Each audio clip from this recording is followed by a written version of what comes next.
Mr Milne, can you stand up, please? The jury unanimously convicted you of carrying out a course of abusive behaviour towards your wife, Kimberly Milne, from January 2022 until July 2023. They also convicted you of culpable homicide, finding that your abusive behaviour caused Kimberly Milne to fall to her death.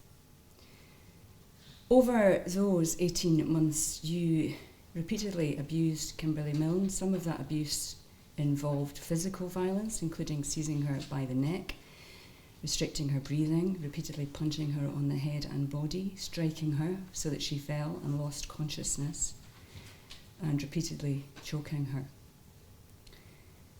The abuse was not only physical. You belittled her by shouting and swearing at her, calling her names. You tried to cut her off from her family, checked her phone, restricted her movements and controlled her access to money and transport.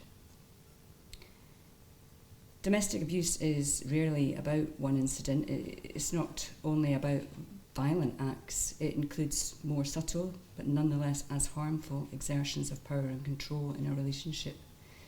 And it builds over time. Each act, whether physical, psychological or financial, adds to the next, increasing pressure and fear, eroding confidence and independence. It's the cumulative effect of the varied types of abuse that makes domestic abuse so harmful and damaging. By 27 July 2023, you had split from Kimberly Milne, and you knew that day that she was in distress and having difficulties. Your response to her that day included driving erratically and at speed while she was in the car with you, shouting at her and throwing an item at her, acting aggressively and intimidating her. And all of that was further abuse carried out by you at a time when she was in a fragile state. Following your actions, Kimberly Milne reached a point of despair, such that she climbed over the barrier of a road bridge and fell to her death. By the jury's verdict, you must bear responsibility not only for all of your abusive acts, but also for causing her death. As we heard in evidence, Kimberly Milne faced several difficulties in her life, and some of those before she met you. And I do take into account the history of your relationship and the complexities of it. I've read the victim impact statements from Kimberly Milne's family. They describe her as one in a million. A much-loved daughter, sister and aunt, and they are devastated by her death. Nothing I can say or do today will bring her back and ease their grief. In deciding on the sentence, I take into account everything that has been said this morning on your behalf and all that is in the report. You're a 40-year-old man who has previous convictions, including for road traffic matters, for an assault and for breaching court orders. You have served a prison sentence before. The report before me notes your difficult upbringing, personal circumstances and your steady employment.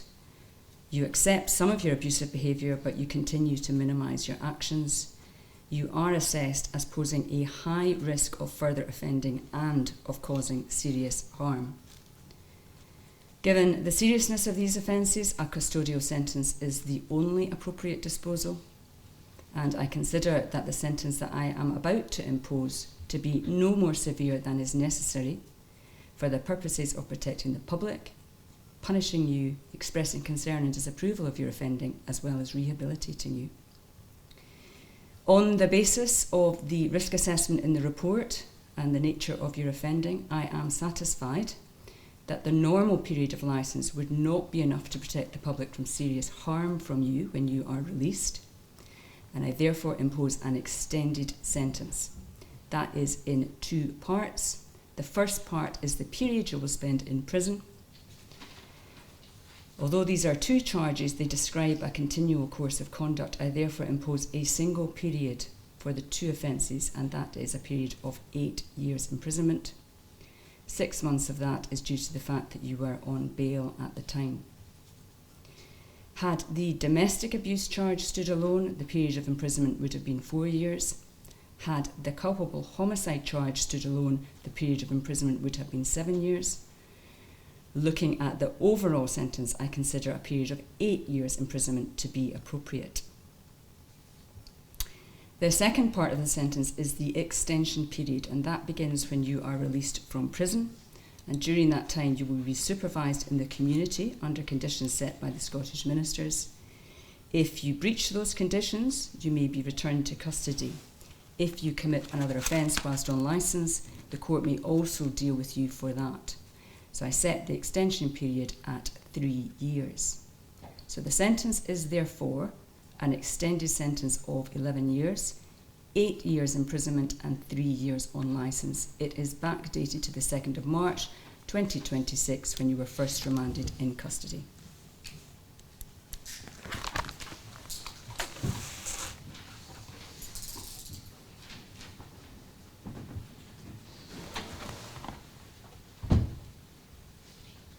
Court. I'm so happy that he's been convicted of this crime and that, you know, he's been held accountable.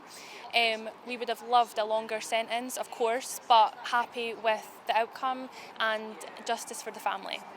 It's amazing to hear the recognition of the impact of domestic abuse and what it actually looks like, you know, that coercive control, that, you know, abusive behaviour that plays out over a long period of time and the impacts it can have, and to hear that being said in a court is crucial for raising awareness, understanding and making domestic abuse be, you know, taken seriously.